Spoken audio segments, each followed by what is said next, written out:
Hello, this is the UCLA Housing Voice podcast, and I'm your host, Shane Phillips.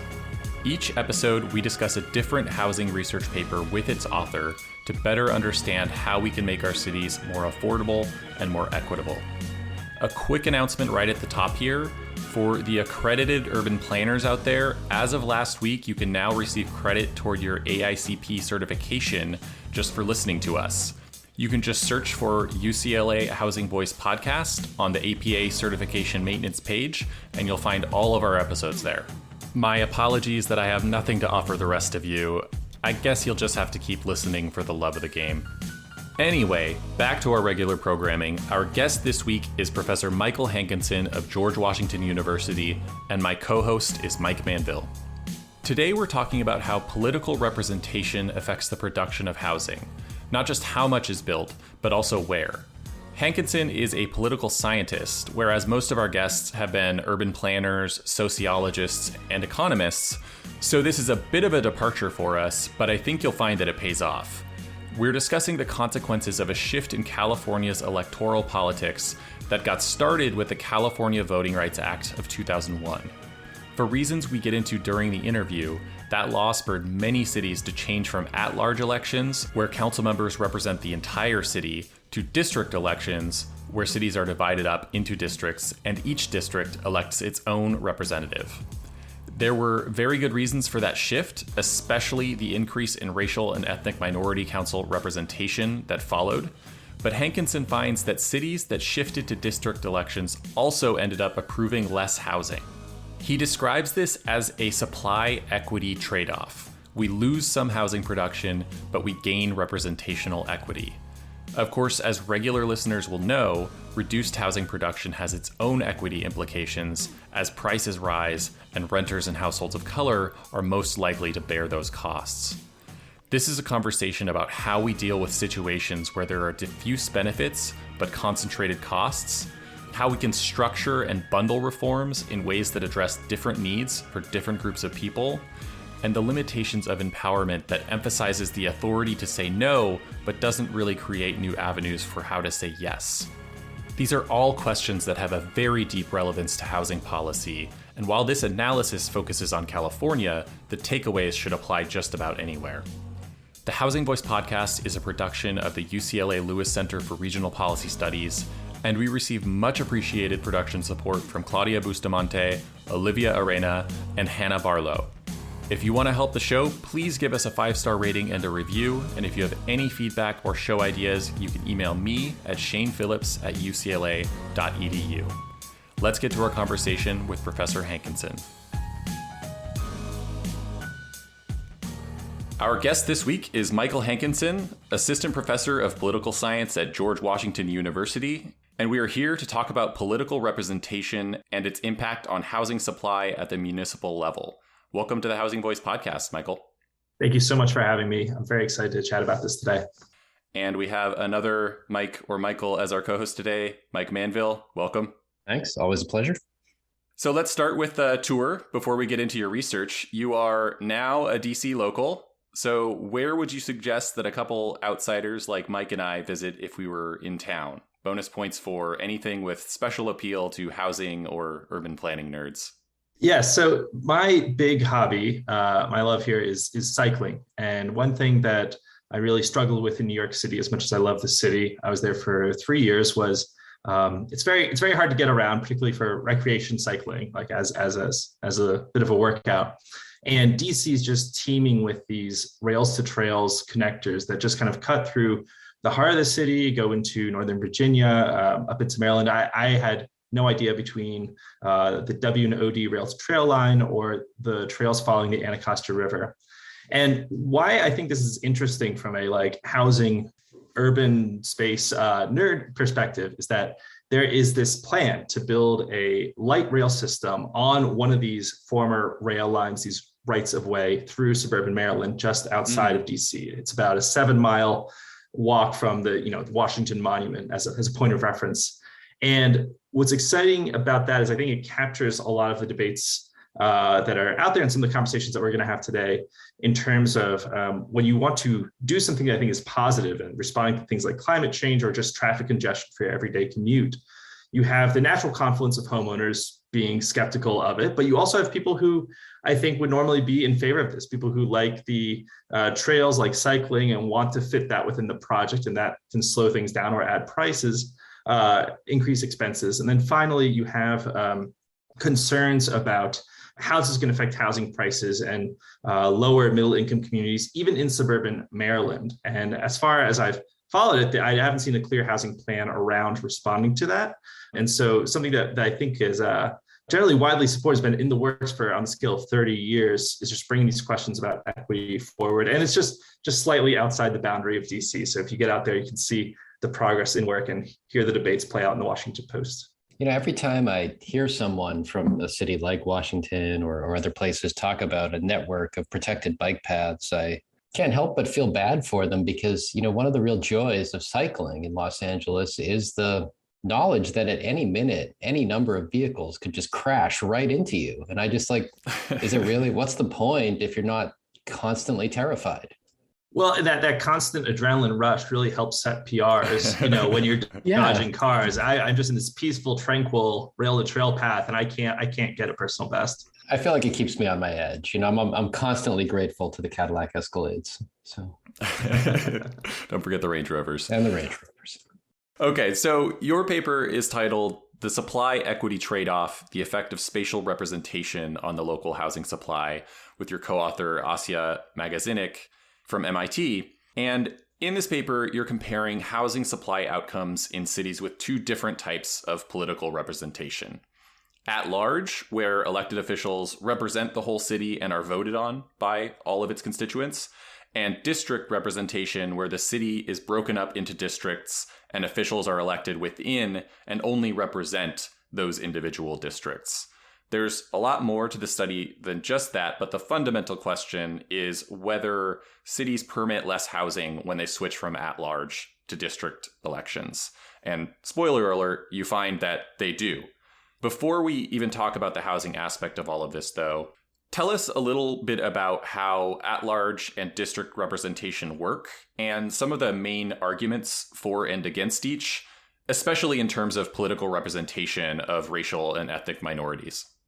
Absolutely. So the larger question here is, how do we convert votes, individual votes, into elected officials that kind of our representative democracy runs off of? And you can have some high-minded conversations about this. And really, in the United States, this played out within cities around the turn of the 20th century, when you had these progressive reformers who tended to be white, upper middle class individuals who cared a lot about the decisions their city government was making. And their argument was that if you have people who are running citywide, they are running these at-large elections, and they're going to care about voters all around the city, not just in their individual neighborhood. And therefore, the decisions they make may be more reflective of the city as a whole, which seems kind of intuitive, but you think about what is that in contrast to? And it's in contrast to what was also playing out at this time was the establishment of urban political machines that built their power base from largely newly arriving immigrant communities and were very good at channeling political benefits into neighborhoods at this geographic scale. And the idea was that these individuals who were getting power through these district elected councils didn't have the city's interests in mind. They had just had their narrow constituencies within their districts at heart. And that's kind of the chalkboard philosophy behind it. It's in the city's best interest. But we can also think about what happens to the types of people who get elected on these two systems. And so within a election, if you have what is called polarized voting, which means there are certain patterns, we see it with parties, right? Democrats vote for Democrats, Republicans vote for Republicans. But within cities, you really don't have these strong party labels. So what you tend to have, and what you had back at this time of the progressive reformers, was racially polarized voting or ethnically polarized voting, where the white candidates would get the votes of white voters, and non-white candidates would appeal to the votes of non-white voters. And when you have this racially polarized voting, what it means is that in an at-large system, whoever is the majority voting bloc, so 50% of the voters that turn out for that election, they can effectively vote in an entire city council exclusively from their generally racial or ethnic group. And so even if you have just 40% of an ethnic outgroup or racial outgroup, in an at-large system under polarized voting, where people vote according to race or ethnicity, they're effectively boxed out of the electoral system. And this was something that was also, kind of the less openly spoken argument behind the white progressive reformers, is their way to kind of maintain their control of the city and arguably pursue what they saw as in the city's, quote, best interests. And so what changed and where district elections came from was this recognition that this led to city councils that were not descriptively representative of the underlying population. And so fast forward to the 1960s, you have the Voting Rights Act of 1965. And in Section 2 of that reform, the target was these southern cities with at-large elections where Black voters were, as we saw at the turn of the century, kept out entirely of city council elections.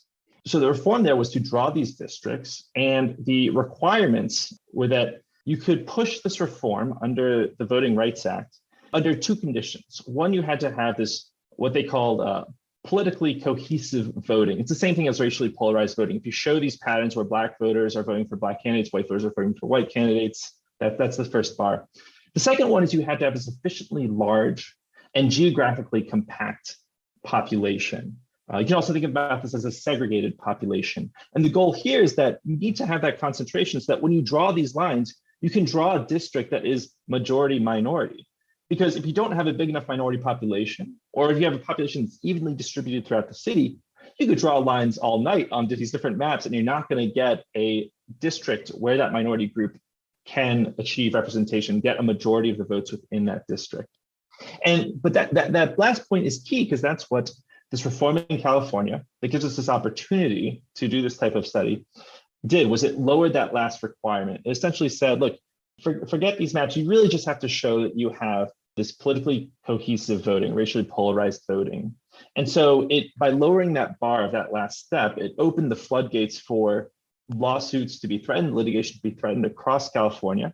And it also required that the defendant, in this case, the city government, would have to pay the expenses, all legal and court fees. Even if there was an out-of-court settlement, they'd have to pay kind of the civil rights firms for their time.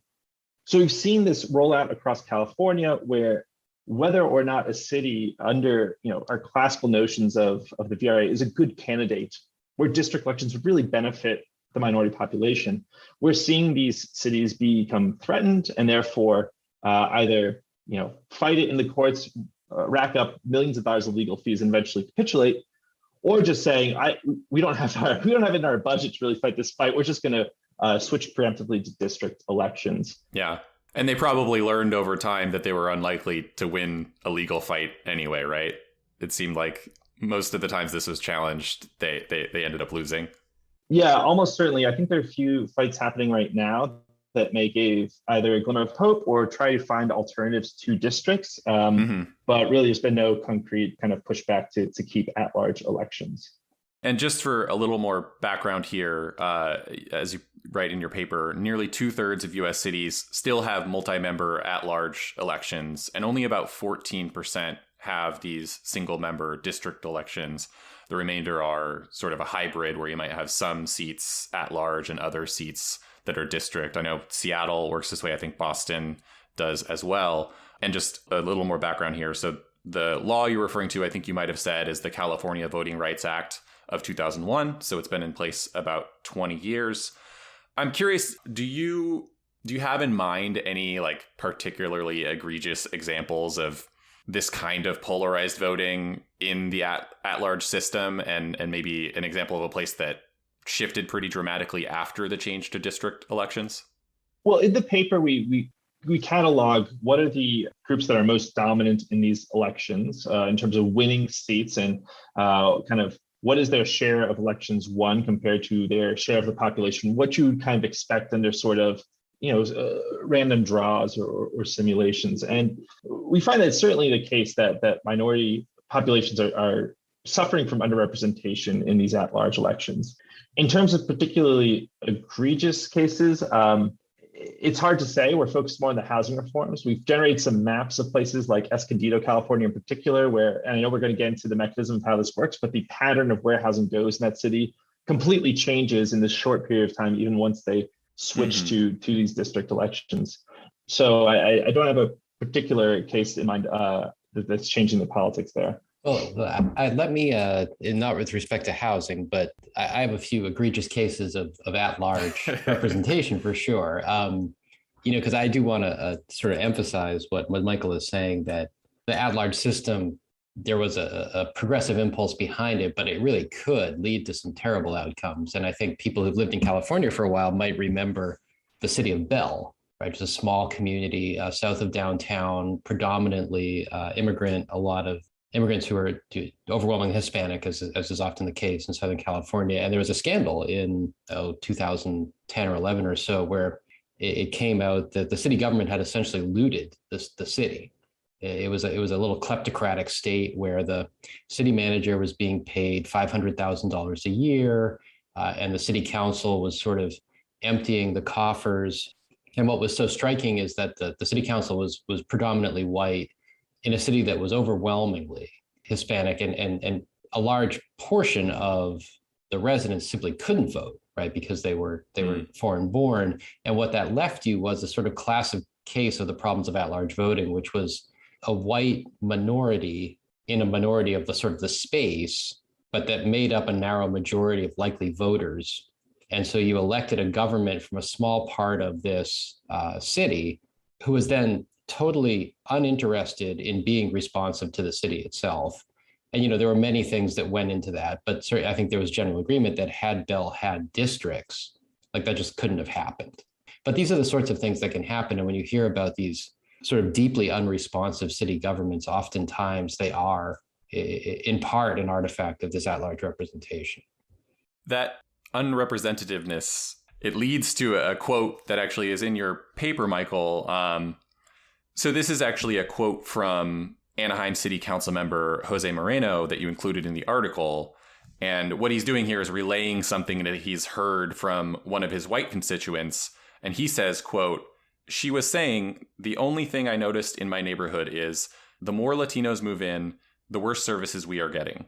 I don't see our streets getting taken care of. I see divestment happening from our neighborhoods.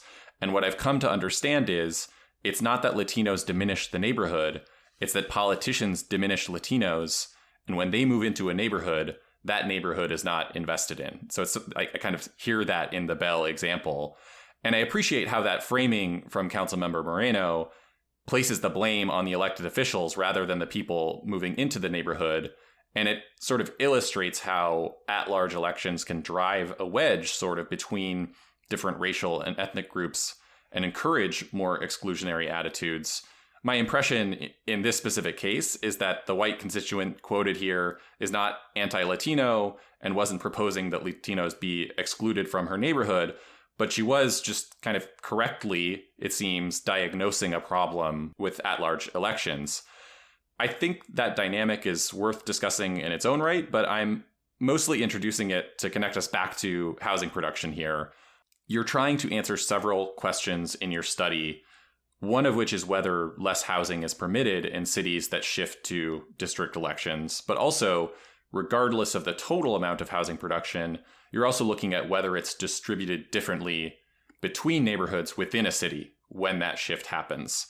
So you hypothesized that there would be less overall production in cities with district elections, and that it would also be more evenly distributed. Why was that your expectation? Yeah, so when we spoke about at-large versus district elections, I introduced these kind of two key ingredients. One is polarized voting, which typically in the American context is racially polarized voting. You can go to other contexts and maybe more religious polarized voting, but polarized voting. And then spatial segregation, right? The third ingredient, and what brings in housing production, or really any sort of locally undesirable land use, we call it a Lulu in the paper, that's one term that people throw around, but just things that society needs, but people generally don't want to live near, right? Mm-hmm. The third ingredient that affects that is what is known as legislative deference. It's also known as aldermanic privilege or log rolling. That's this idea that each council member has control over what happens in their district. So, for example, if you are a member of city council and something's proposed for your district that your constituents don't like, well, there's a risk that if it gets built, you're going to lose your job in the next election. If we are a city council and we hear about you having this problem, rather than each of us, kind of the other N-1 people on the city council thinking about what's in the best interest of the city, we might say, well, let's just go along with whatever you want for your district, because we know that when that same type of land use is proposed for our district, you'll scratch our back and vote along with what I want. And in this way, we all kind of protect each other's seats in our next election cycles. This is kind of like a frustrating point, particularly for people interested in urban planning, but it's kind of fascinating from a surprising solution to a collective action problem on the city council that kind of protects each other, but maybe doesn't solve the overall thing. This matters because, as people of this podcast may have heard, housing is often framed as this locally undesirable land use, right? It has the noise and congestion that comes with it, the stereotypes about class and race of people moving in nearby, and from my earlier work, even renters who are pro-housing supply in the aggregate, they get supply and demand, they're on board with the citywide increase in supply. They may propose new market rate housing in their immediate neighborhood because they're worried about that kind of inducing some sort of demand in their local context, and they'll pose that specific individual project.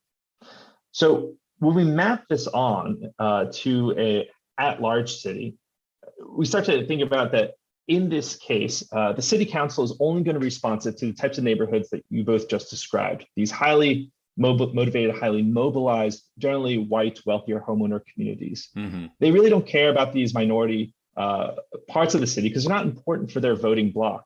And the number of at-large council members that I interviewed that said, well, the benefit of the at-large system is that you don't just have one person you can appeal to fix something. You can appeal to all 5 members of us of city council.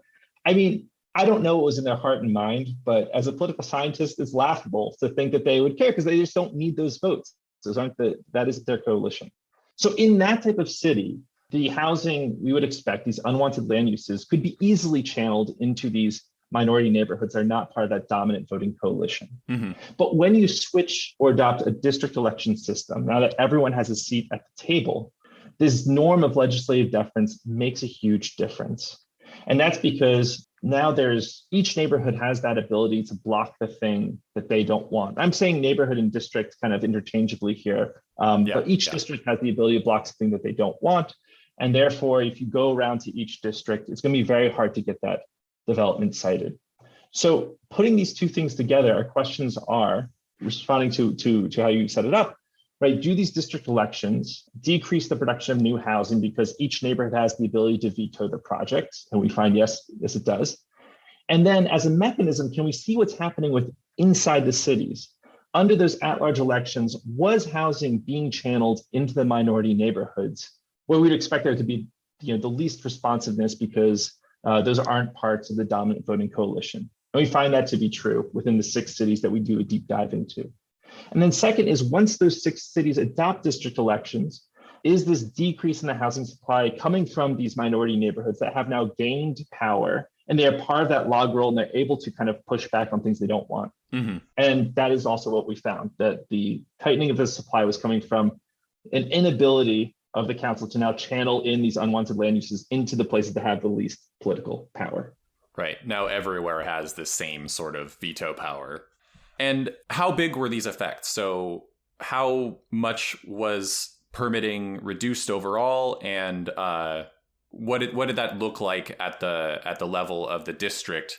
Like, was it, these other districts just ended up now where they used to build more, now they built the same as other districts, or were they still building more than the traditionally more exclusionary districts? What did that look like? So what we found is that there was this decrease in particularly multifamily housing, which we can talk a bit about these differences between multifamily and single family housing, again, to why that may be. That's what we expected, though, that the biggest drop would be in multifamily housing. Mm-hmm. And it seemed in these cities that switched under the California Voting Rights Act, and this particular set of cities that we looked at for the importance in causal identification.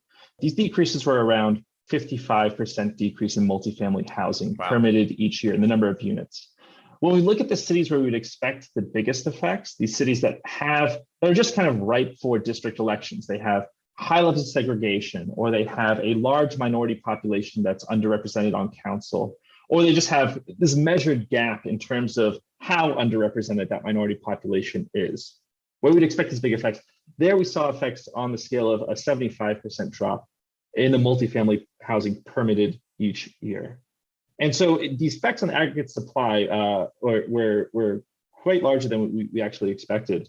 And when we looked within 6 cities and we did a deep dive into where these discretionary permits were going, kind of the housing that's most susceptible to the political pressures on the city council, there we saw that the housing that was being channeled into minority neighborhoods, those minority neighborhoods were taking on around 30% more housing each year than comparable white neighborhoods in the same city.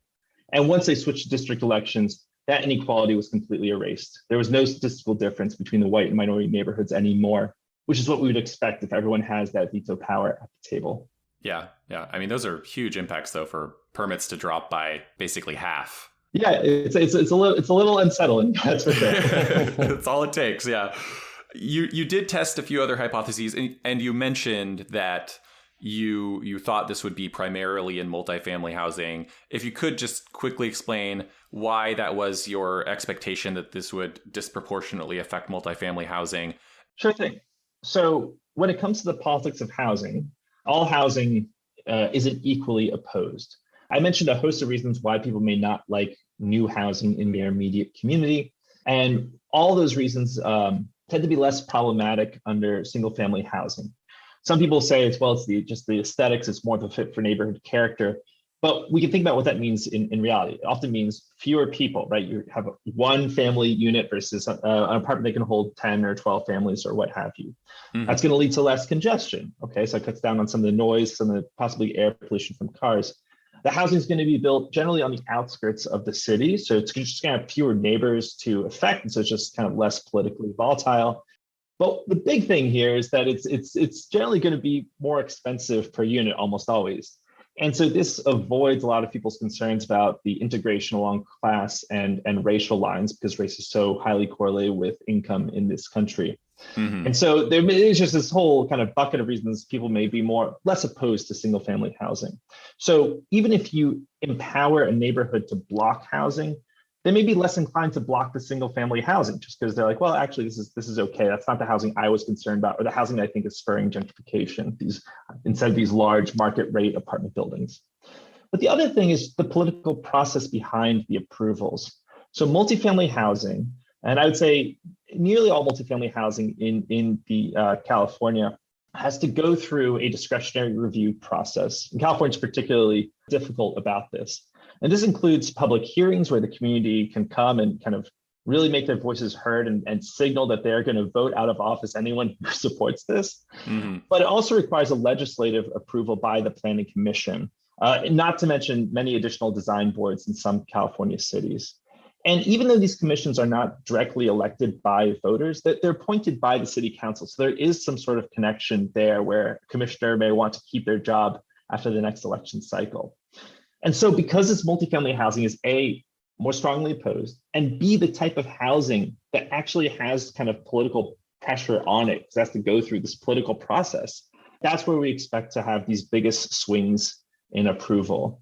And what that also means is that Asya and I had to spend one summer going through over 2,000 public meeting minutes of these planning commissions and city councils in order to geocode these development permits across 6 different cities in an 8-year panel. So it was a very labor-intensive process, but we think we isolated exactly the types of housing where we would expect to see an effect if an effect existed. And lo and behold, we found it. Did you find that there was basically no difference in single family, or was it just a smaller drop? It was too noisy to make much up. It was a much smaller drop, but it was also noisier. So it's hard to say what exactly is going on there. Gotcha. So you describe this dynamic in the title of your paper and in several places in the paper as the supply equity trade-off, where you're losing some housing production, but gaining some equity in how it's distributed and also just representationally. But as you note, underproduction of housing has its own implications for equity, because we know from many studies that when you don't build enough housing, prices rise more rapidly. And as you say in the conclusion, in terms of housing outcomes, you may be trading spatially concentrated impacts from housing construction, like traffic and noise and these kinds of things, for the spatially diffuse impacts of rising prices. And in either case, people of color are disproportionately renters and disproportionately low income. And so the diffuse burden of higher housing costs is also going to hit households of color disproportionately hard. I don't bring that up to undermine the positive aspects of district elections, but for me, it does drive home how you rarely seem to get better overall outcomes by increasing the number of veto points in a system, which is sort of what's going on here. So we've had a system of local control over housing and land use decisions for generations, and that system has been dominated by people who are disproportionately older, whiter, wealthier, and property owning. And we're, I think rightly trying to equalize the voices of younger people, poorer people, people of color, renters, or even, overweight their concerns, if anything, given how long and how dramatically things have been kind of swung in the other direction for so long. But if all we're doing is giving those latter groups the same power to say no, that doesn't seem like it's going to get us where we need to go. And I'm saying things you're aware of because this is all in your paper. I also don't want to imply that anyone's saying this is the only thing we need to do to improve equity. So I don't want to set up a straw man here. But I'm curious, from both of you, what your thoughts are on what the lessons we might take from this, since I don't think anyone's takeaway here is, well, district elections reduce housing production, therefore we shouldn't do them. Yeah, in the paper, we try to grapple with this at the end and think about what the overall takeaway is. And echoing your sentiments, I think we frame the equity as kind of potentially short-lived for the reasons you exactly described. But I push back against people who argue that therefore this type of reform is the wrong fit. I think it's an incomplete fit. We need additional components to try to achieve both of these goals. But the idea that the status quo of seeing this type of lack of representation, both geographic and therefore along racial and income lines, and that it is convenient for trying to pursue something like a collective outcome like housing, just doesn't quite cut it for me in terms of allowing it to persist. And I think your allusion to kind of these veto points, it's inherent in the American system. American politics, even at the federal level, is built around negative power. It goes back to the founding and the fears of establishing a strong central government. You need to have these checks and balances. And so I think it extends across a whole wealth of these policies, particularly ones that have spatially concentrated costs that I've done some other research on. And that I think are very concerning for responding to even things as far away from housing as the opioid epidemic, where I've done other projects looking at bipartisan NIMBYism towards opioid addiction treatment clinics, as well as clean energy infrastructure that we need to respond to climate change. Yeah, I mean, I think that's very well said. And I think there's just a lot to unpack in the tension between sort of the political voice at a neighborhood level and the need for goods that actually have this huge regional ramifications. And, I don't think anyone, or I hope nobody, would argue that it's just okay to have a situation where entire neighborhoods just, get run over and don't have political voice, right? I mean, that does not lead to good outcomes. Anybody who really needs to be convinced of that can just go look at the siting of freeways throughout, US cities. That's not where we want to be. And I think, at the same time, some of the concerns that you raised at the end of your paper and that the Shane raised to sort of reiterated, they matter. And I think I can think of two of them that come up. But one is just that if you have a neighborhood of renters, the ability to block a project actually just isn't that useful, right? If you have a neighborhood of homeowners, you block a project, and what happens in that neighborhood? Values go up. And so you preserve the neighborhood as you like it, and then your wealth rises. If you have a neighborhood of renters and you block a project, rents go up, right? And now you've preserved your neighborhood, at least for a little while, but it's rent, right? And so your neighborhood's going to change, even if it doesn't change physically. You or your neighbors who you've come to be, accustomed to seeing are going to either face more financial distress or have to move out and so forth. And so a lot of the housing problem that's faced by people in low-income renter neighborhoods is related to, but somewhat separate from their lack of political voice, right? I mean, their lack of political voice matters, but if you were to think of in an optimal world, and of course we're not in it, it's less that they should be able to block housing It's more that they should be able to force housing to go other places. That under the at-large system, and certainly you see this happen in lots of cities, housing that no one wants, multifamily housing, it just gets dumped in neighborhoods that don't have a lot of voice. But from an economic perspective, that changes the neighborhood, which is bad, and it's done over the objections of the neighborhood, and that's also bad. But it probably doesn't raise rents, right? But if you wanted to preserve the integrity of that neighborhood and keep rents down, you'd need to literally put it in a rich neighborhood. And so that's kind of not what just giving the political voice to block things. So in some ways, you almost need to empower these neighborhoods even more. To ground this a little bit to what Mike just said, my experience in Los Angeles, sort of in more kind of advocacy circles rather than academic circles, is that there's pretty widespread agreement that we need to build a lot more housing in affluent areas, the West Side, the wider, traditionally exclusionary neighborhoods. But the community-based organizations that represent communities of color, poor communities, unhoused people, there's an agreement there, but it is challenging to push that as a political effort. I think, for good reasons. Like, these are communities that have been on their back foot, that are in a defensive position in many respects, and to expect them to be the ones to lead the charge on upzoning wealthy neighborhoods it's asking a lot. And I'm not sure it's realistic to ask that of them. So that kind of builds up to this transition where, in the conclusion of your paper, you mentioned something that really resonated with me, maybe because in my book I sort of make a similar point, but you basically separate or distinguish this problem of supply from the problem of equity. And basically, if switching from at-large to district elections is good for representational equity, but bad for housing supply, maybe the answer is not to throw out the representational equity idea, but to think about complementary solutions to the supply problem. So in this case, what if we combine district elections with state intervention of some kind in land use, planning, housing policies?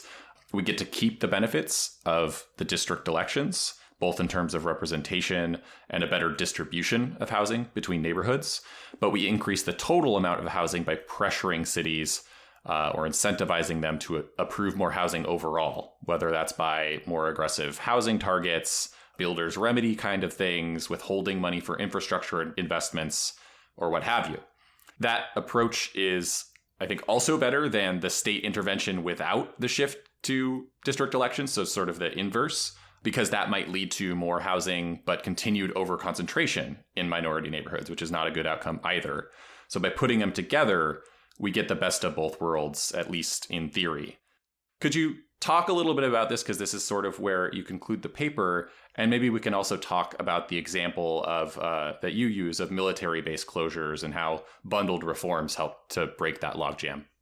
So you hit the nail on the head, and I think that's our optimistic takeaway. I'm optimistic about it, but I think it's really hard to too confidently project what's going to happen in equilibrium when these policies get rolled out, and if there is a strong, say, top-down mandate for local housing targets. It could very well be that we lose the norm of legislative deference, right? So now, even though you have a minority member of the city council that's able to veto things that they don't like, then you have the other N-1 city council members decides just gang up on them and say, well, we are actually a majority now. We want to protect our seats and you're not part of our log roll. That could happen. It could be that another cleavage emerges, right? That all of a sudden, maybe you have stronger parties formed at the local level that cleave differently along these housing politics then. And so instead of racially polarized voting, you have another type of polarized voting that doesn't match the districts that you came up with. And it becomes really difficult all of a sudden. We don't know. I think the good news is that as this reform rolls out and more cities are, every morning I start by looking on Google to see what new cities have decided to adopt district elections. So we're just going to get more data, and combined with the better data coming from the California Housing and Community Development Department, we'll be able to track this even better. So fingers crossed for that. As for the other example of military bases, I referenced in the paper, this is some great work by Rick Hills and David Schleicher when they're looking at what they call a zoning budget. And their takeaway from the closing of military bases was that this was very difficult until basically there was a decision by Congress to solve this collective action problem by creating base realignment and closure commissions, also known as BRAC.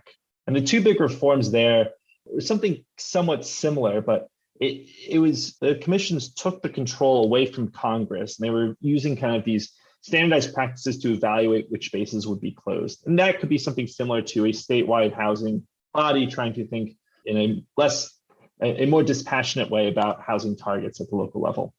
And second was bundling together these closures into one big list that would be approved by the president, and technically Congress could have a joint resolution kind of knocking it down. But it was very different than the iterated nature of deciding on individual base closures, which is also, kind of similar to how we've been talking about this. We talked about these individual housing proposals being voted up or down. And Mike was talking about, the ability of a neighborhood to block something they don't like, when really, the question is, can we start to bundle this housing proposals together and think about what is a bargain that can be struck now with previously politically weak neighborhoods having equal power in their ability in building a coalition to get an overall package through. And so I think that just brings it full circle that something like what is discussed in the paper, what you just walked through, Shane, is would kind of mimic these trends that we saw in improving even something as seemingly unrelated as closing military bases. It's still a policy with spatially concentrated cost, which is a notoriously difficult political problem to solve. I hope that our contribution to this conversation is thinking about the policy outcomes and the byproducts that are most directly affected by this type of institutional change, which in some ways, when we were interviewing people out in California, it was surprising that we would talk about housing as something that we cared about, why we were looking at this. And even the city council members that we were talking to, or the planning commissioners, didn't quite get it. Like, that's interesting you're talking about housing with this. It hadn't crossed my mind, which is actually really good for our causal identification study, because it's not like they're selecting into district elections because they want to constrain the housing supply. Right. But it was baffling to us. So I think one of our goals is try to raise the salience of what are these other downstream outcomes. But I think my hope, would be that there's more that comes with it. So whether that's a top-down pressure from the state or some other type of institution that we move to, like a proportional representation model or some sort of ranked choice voting design. Those are things that we've thought about loosely, but we haven't deeply dug into when it comes to modeling out what it means for geographic spatial representation and the distribution of spatial outcomes. Yeah, and that is pretty, I guess that makes sense. It is kind of remarkable that the city councilors weren't really thinking about it in terms of housing, although talk about exogenous. So that is good. But I guess it's maybe something about housing that it's, most neighborhoods in California, this is the story of the housing crisis, they don't change much, right? And so you could understand where your typical constituent, particularly a constituent who just feels like the government isn't being super responsive, isn't thinking about development, because chances are if you just grabbed a random neighborhood, no one's proposing it. But of course, when housing is proposed, it becomes incredibly salient. Right. And so it may not be a motivating force for a legislative change or a districting change or something like that, because normally you're thinking about, my God, there's been a pothole there forever. The school stinks, what have you. That's more of the day to day. But then as soon as someone says, oh, yeah, this is going to be 15 apartments, you're like, whoa, hang on. Like now it's salient. But that's just not going to describe most people in most of California most of the time.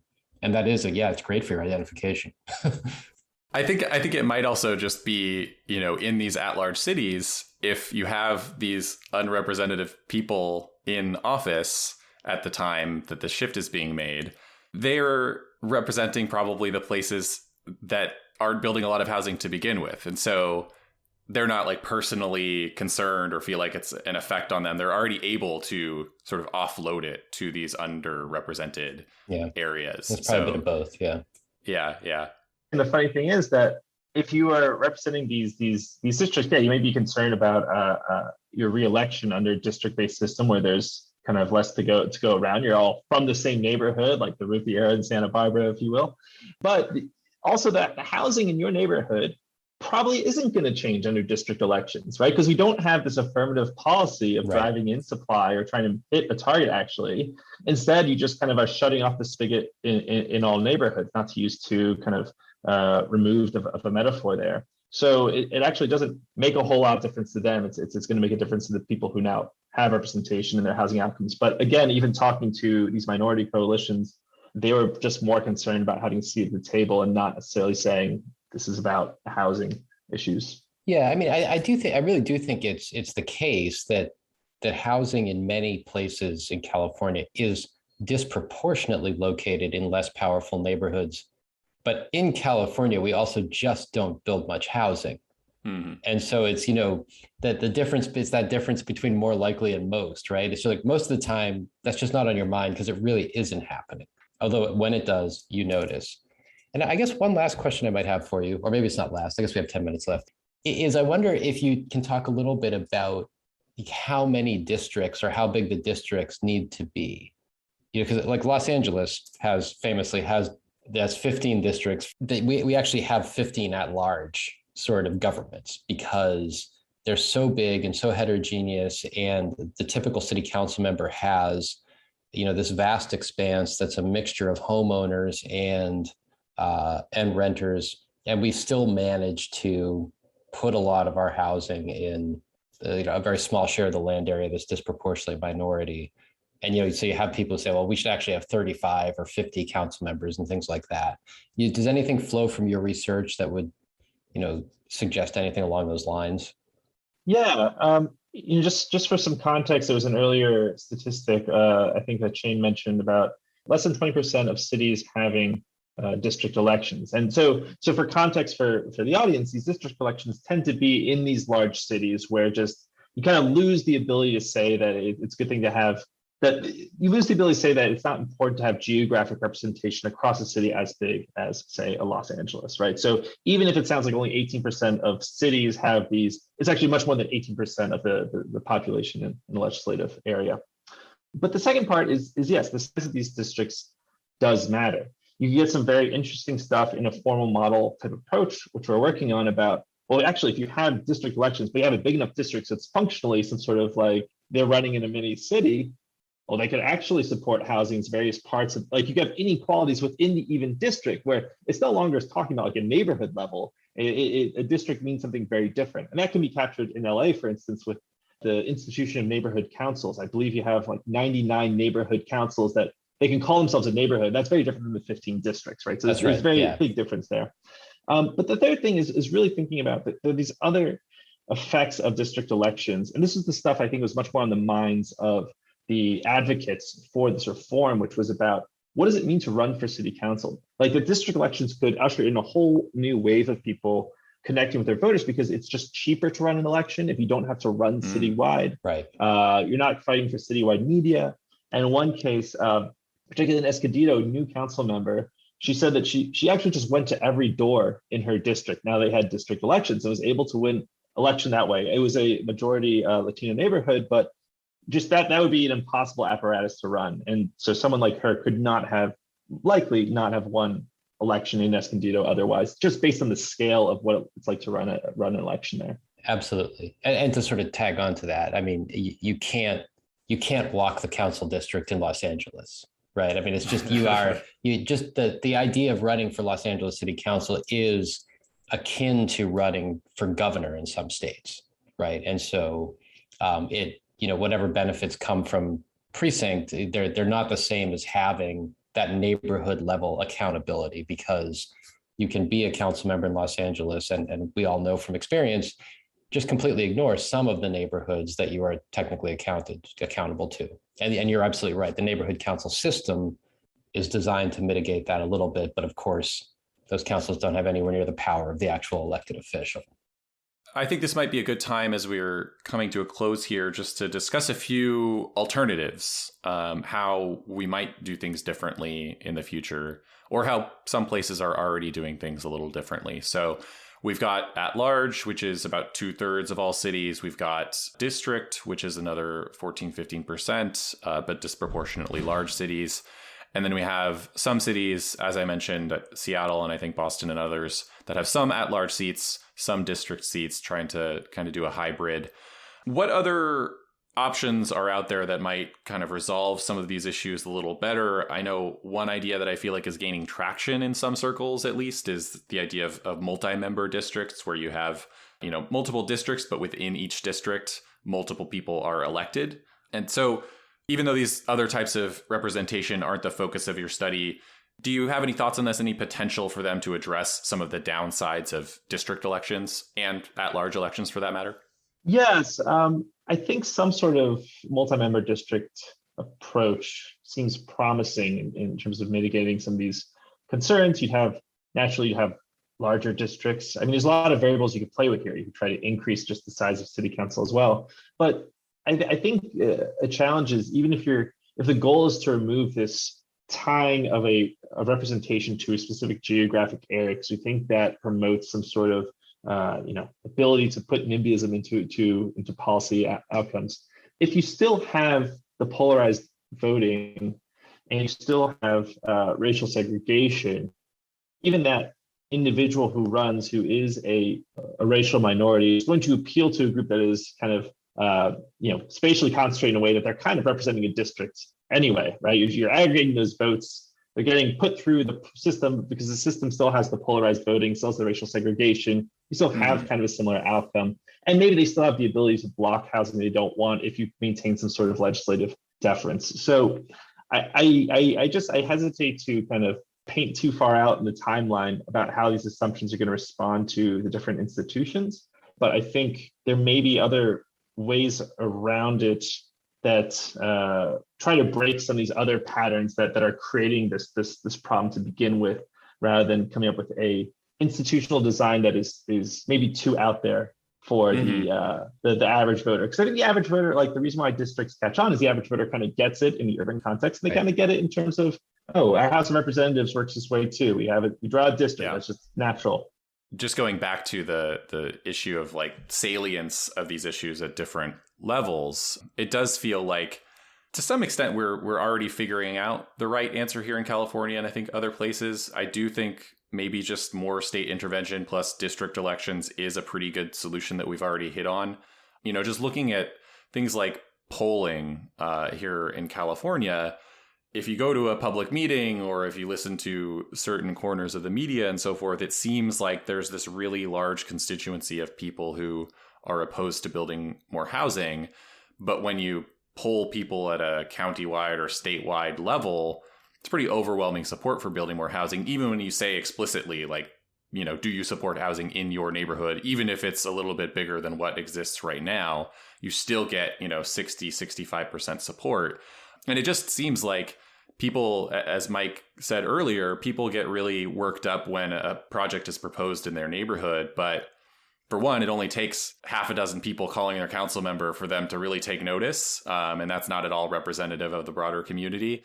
But, I think just more importantly, people don't seem to call up their state legislator when these kinds of things happen. So when the state legislature says, every city has to allow accessory dwelling units, or you have to allow 2 duplexes on a lot, there's still some backlash to that, but it just doesn't seem to have the same electoral consequences. The people putting forward these bills, Michael Anderson from Sightline had a good article on this, in both California and Oregon. The people who put forward these bills in Oregon, the lead on their missing middle bill is running for governor in the leading position. The people who put forward things like SB 330 and SB 50 here in California, they're winning their re-elections handily. So maybe we've already figured it out. I think one of the big puzzles here is also trying to think about the kind of the fog of politics for some of these local races, where, certainly once you get outside of LA, these people are working with very kind of limited staff, and so if you think that polling is so limited at the presidential or Congress level in terms of getting the finger on the pulse, what you leave legislators with, city councilors with, is, well, who they talk to, who shows up, who's calling the office. And even if it's like, well, we got 20 calls, 15 against, 5 in favor, that's your poll. So I think this is the key point where we think about organizations, or kind of political organizing and mobilization. It's not so much to persuade, although persuasion is an important part of it, but showing that there's going to be this political insulation for people who are trying to push back against the knee-jerk reaction of the kind of vociferous opposition that shows up at that 8 p.m. meeting on a Wednesday. Yeah, I think that's exactly right. And I think that it's almost like a Moneyball problem that exists in politics. You know, the premise of Moneyball was that professional baseball had these rules of thumb that turned out to be like largely groundless. You know, the size of a batter's biceps would determine his batting average or something. And I think, you know, there's a rule of thumb that, like, if you talk to even a part-time elected official, they mention some version of it. Like, one phone call actually represents 300 people, and one letter represents 500. And it's like, well, yeah, or it might represent one cranky guy, right? We don't really know. And I think that one strong hypothesis, when you look at sort of what Shane was talking about, and then think about, as you were talking about, Michael, the relative lack of information we have, is that we might just have a political system that sort of underweights the possibility that lots of people are indifferent. You know, we always want to scale up and say, oh, we got 2 phone calls. That must mean half the district is mad. And it could, but it could also mean 20 people are mad, or it could mean 2 people are mad. And we just have most elected officials have no way of discerning between that. So they end up being very risk averse.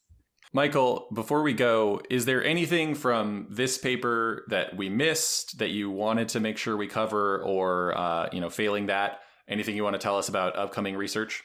I think the one of the larger takeaways, and just the more I look at this, the more I see it, is how concentrated costs play a role in all of the big policies that we're grappling with, like as a country. And then just most recently, when it comes to something like climate change, we see these progressive polls putting out something like, Data for Progress saying from last year, 60% of voters are in favor of some sort of Green New Deal. Well, a key part of that is expanding kind of transmission lines in order to get renewable energy sources from the places where they exist, where wind is, where hydropower is, to dense urban environments that are going to consume it. Well, we saw just last year that despite 60% of voters favoring this, we saw 60% of Mainers, voters in Maine, voting against the construction of a clean energy transmission line from Quebec to Massachusetts cities. And it was framed as just, this is a bad deal for Maine, right? And the vote, would not only block that, it would make transmission lines require, in Maine, 2/3 legislative